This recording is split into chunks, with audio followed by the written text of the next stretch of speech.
ఇలా ఒక టూత్ బ్రష్ని తీసుకొని దారాన్ని ఈ టూత్ బ్రష్ పైన వేయాలి. ఆ తర్వాత మనం నిడిల్లోకి సూదిని ఈజీగా ఎక్కించాలి అంటే ఇలా బ్రష్ పైన వేసిన దారంని మనము ఇలా నిడిల్తో కొద్దిగా ప్రెస్ చేసామనుకోండి, దాంట్లోకి దారం అనేది చాలా ఈజీగా వచ్చేస్తుంది. ఇలా మనము తక్కువ టైంలో ఈజీగా పనులు చేసుకోవాలంటే ఈ టిప్ అనేది చాలా బాగా యూజ్ అవుతుంది. ఇంట్లో ఉండే డోర్స్ని పిల్లలు కానీ మనం కానీ లేదా ఎప్పుడైనా గాలి గట్టిగా వచ్చినప్పుడు డోర్స్ అనేవి ఇలా వెనకన ఎక్కువగా ప్రెస్ అయిపోతాయండి. ఆ టైంలో ఇలా చిన్న హోల్స్ కానీ క్రాక్స్ కానీ వచ్చేసాయి. ఇలా డబుల్ గమ్ టేపుని తీసుకొని ఎక్కడైతే గట్టిగా ప్రెస్ అవుతుందో ఆ ప్లేస్లో మనము టేప్ని అతికించేసి స్పాంజ్ క్లాత్ ఉంటుంది కదండి, లేదా ఏదైనా స్పాంజ్ని పెట్టేసామనుకోండి, అప్పుడు పిల్లలు కానీ మనం కానీ గాలి గట్టిగా వీచినా కూడా డోర్ అనేది ఇలా శబ్దం కాకుండా ఉంటుంది. అక్కడ గీతలు కానీ చిన్న చిన్న హోల్స్ అనేవి పడకుండా వాల్ అనేది చాలా నీట్గా ఉంటుంది. ఎప్పుడైనా మనము తేనెని తెచ్చుకున్నప్పుడు ఇది కల్తీదా మంచిదా తెలుసుకోవడానికి ఈ చిన్న టిప్ని ఫాలో అవ్వండి. తేనెను ఒక గిన్నెలోకి తీసుకొని ఇలా దూదితో ముంచాలి. ఆ తర్వాత మనము అగ్గిపుల్లతో ఈ దూది మొత్తాన్ని అంటించేసామనుకోండి, అది పూర్తిగా కాలిపోతే మంచి తేనె అని తెలుసుకోవాలి. లేదా ఇలా చిటపటగా అనిపిస్తే మధ్యలోనే ఆగిపోతే అది కల్తీ తేనె అని తెలుసుకోవచ్చు. ఇక్కడ చూస్తున్నారు కదండి, ఈ దూది అనేది ఇలా పూర్తిగా అంటుకోలేదు, మధ్యలోనే ఆగిపోయింది. కాబట్టి ఇది కల్తీ తేనె అని తెలుసుకోవచ్చు. నెయ్యిని ఎప్పుడు కానీ ప్లాస్టిక్ వాటిలో కంటే ఇలా స్టీల్ డబ్బాలో స్టోర్ చేసుకోవాలి. అంతేకాదండి, 3-4 మంత్స్ వరకు వాడినా కూడా ఎలాంటి స్మెల్ రాకుండా ఉండాలంటే కొద్దిగా బెల్లం ముక్కను వేసి స్టోర్ చేసుకోవాలి. మార్కెట్లో నుంచి మనము ఆకుకూరలను తెచ్చుకొని ఇలా కవర్లో పెట్టేసామనుకోండి, ఆకులు అనేవి త్వరగా మురిగిపోతాయి. అలా మురిగిపోకుండా ఉండాలంటే కాడలను మనము డైరెక్ట్గా నైఫ్తో కట్ చేసి మందంగా ఉండే కవర్ని కానీ ఆన్లైన్లో వచ్చే కవర్స్ ఉంటాయి కదండి, ఆ కవర్లు అనేవి ఇలా మందంగా ఉంటాయి.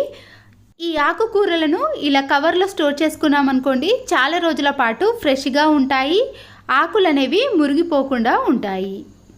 మరొక టిప్, ఇలాంటి శారీ పెట్టికోట్స్ ఉంటాయి కదండి, ఒక్కొక్కసారి మనము గట్టిగా లాగేసామనుకోండి, దాంట్లో ఉండే నాడ అనేది లోపలికి వెళ్ళిపోతుంది. హడావిడిగా మనము ఎక్కడైనా బయటికి వెళ్ళేటప్పుడు ఇలా నాడ అనేది లోపలికి వెళ్ళినప్పుడు చాలా ఇబ్బందిగా అనిపిస్తుంది. చాలా ఈజీగా బయటకు తీయాలంటే ఇలాంటి చిన్న సీజర్ ఉంటుంది కదండి, ఈ సీజర్తో ఇలా లోపలికి పెట్టేసి నాడ ఎక్కడి వరకు ఉందో అక్కడ చూసి ఈ సీజర్ని ఓపెన్ చేసి అప్పుడు నాడను గట్టిగా లాగేసామనుకోండి, దాంట్లో నుంచి నాడ అనేది బయటికి వచ్చేస్తుంది. చూసారు కదండి, ఎలాంటి ఇబ్బంది పడకుండా ఇలా శారీ పెట్టుకోట్ నుండి నాడను ఈజీగా తీసేయచ్చు. వాషింగ్ మిషన్లో వేసేటప్పుడు కానీ బట్టలు మడత పెట్టేటప్పుడు ఈ నాడ పోకుండా ఉండాలంటే ఇలా 2 కలిపి గట్టిగా ముడి వేసుకోవాలి. మరొక యూస్ఫుల్ టిప్, ఆనియన్స్ని ప్రతిరోజు కట్ చేసేటప్పుడు ఇలా నైఫ్తో 4 పీసులుగా కట్ చేసేయాలి. ఇలా కట్ చేయడం వలన దానికి ఉండే పొట్టు అనేది ఈజీగా వచ్చేస్తుంది. ఒక గిన్నెలోకి పసుపును తీసుకొని దాంట్లో కొబ్బరి నూనెను వేయాలి. ఈ రెండింటిని బాగా మిక్స్ చేసుకొని 2 పాదాలకు అప్లై చేసుకోవాలి. ఇలా అప్లై చేయడం వలన మనకి చాలా ఉపయోగాలు ఉన్నాయండి. ఒక్కొక్కసారి మనకి అరికాలు అనేవి మంటలుగా అనిపిస్తాయి. అంతేకాదు మనము బట్టలు ఎక్కువగా ఉతికినప్పుడు వేళ్ళ మధ్యలో కూడా పగులు ఏర్పడి నొప్పిగా ఉంటాయి. మంటలు అనేవి చాలా వరకు తగ్గిపోయి కాళ్ళు అనేవి చాలా రిలీఫ్గా అనిపిస్తాయి. మన ఇంట్లో ఇలాంటి రైస్ బ్యాగులు అనేవి 1 మంత్కి ఒకసారి రైస్ తెచ్చుకున్నప్పుడల్లా మిగిలిపోతాయి. వీటిని వేస్ట్గా బయట పారేయకుండా మనము చాలా రకాలుగా యూజ్ చేసుకోవచ్చు. ముందుగా ఒక రైస్ బ్యాగ్ని తీసుకొని ఇలా సైడ్లో 2 సైడ్స్ కూడా ఇలా సీజర్తో కట్ చేసుకోవాలి.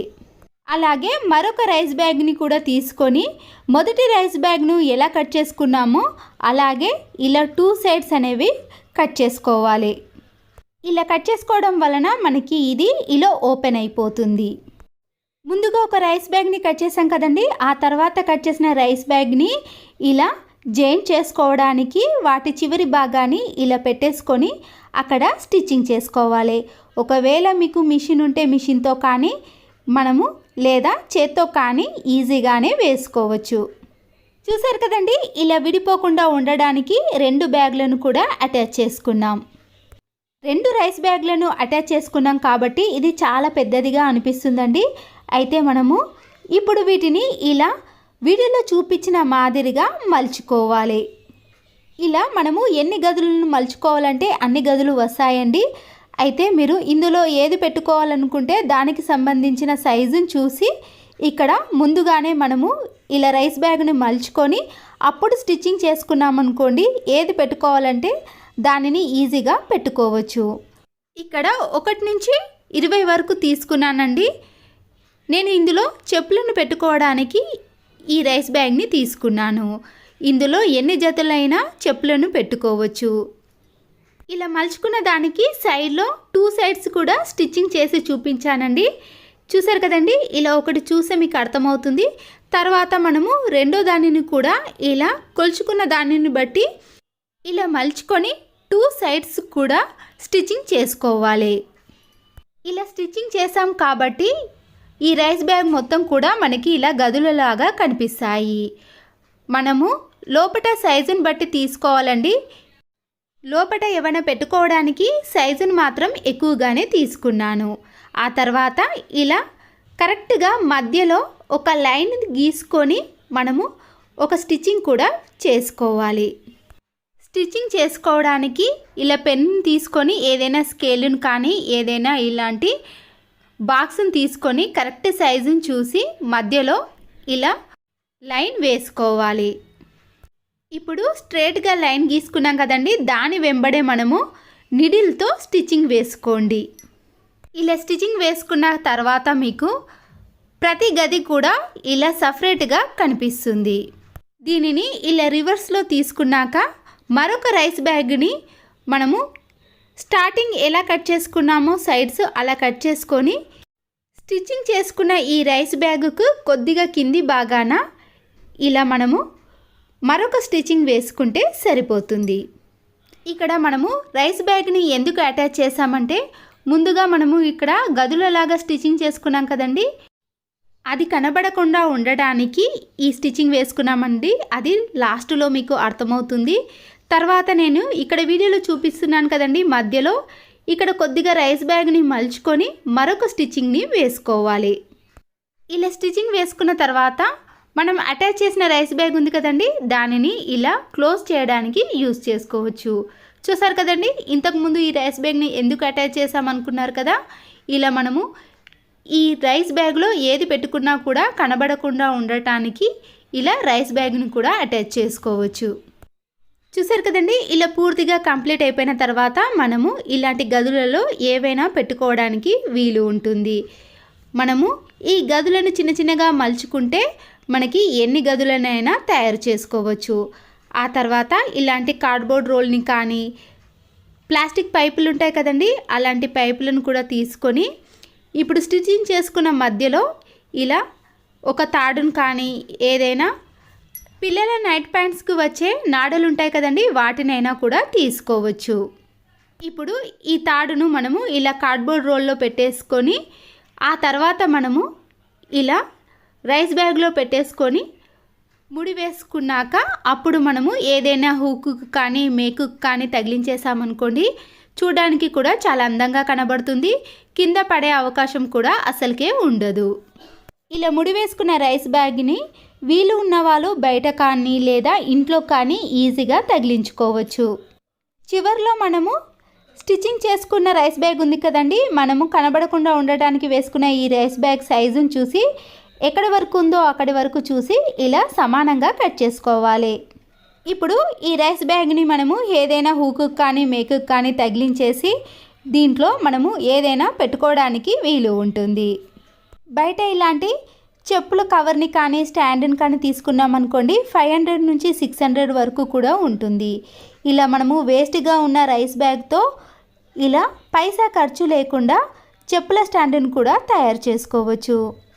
దాదాపుగా దీంట్లో 8 జతల వరకు కూడా పెట్టుకోవచ్చండి. మీరు ఇంకా మరికొద్దిగా మలుచుకొని గదులుగా చేసుకున్నారనుకోండి 12 గదులను కూడా చేసుకోవచ్చు.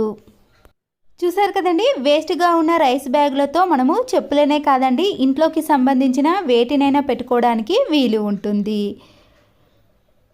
ఇలాంటి రైస్ బ్యాగులతో నేను మరొక వీడియోను కూడా నా ఛానల్లో పెట్టేశానండి.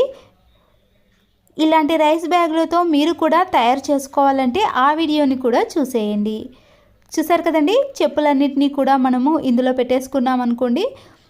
ఎవరికి కనబడకుండా ఉండాలంటే కూడా మనము వెనుక మరొక రైస్ బ్యాగ్ని స్టిచ్చింగ్ చేసుకున్నాం కదండి, దానిని ఇలా క్లోజ్ చేసామనుకోండి, మనము ఇందులో ఏది పెట్టినా కూడా తెలియకుండా నీట్గా ఉంటుంది. మళ్ళీ ఎప్పుడు కావాలంటే అప్పుడు ఈజీగా తీసుకోవచ్చు. ఈజీగా తీయడానికి మనకే కాదండి పిల్లలకు కూడా ఎటువంటి ఇబ్బంది లేకుండా ఈ టిప్ అనేది యూజ్ అవుతుంది. ఈ యూస్ఫుల్ టిప్ మీకు కానీ నచ్చినట్లయితే ఒక లైక్ చేయడం మాత్రం మర్చిపోకండి. మీ ఫ్రెండ్స్కి కానీ రిలేటివ్స్కి షేర్ చేయండి. నా ఛానల్ని ఫస్ట్ టైం చూసిన వారైతే please subscribe Siri cooking and vlogs. మరో వీడియోతో మళ్ళీ కలుద్దాం. Thanks for watching.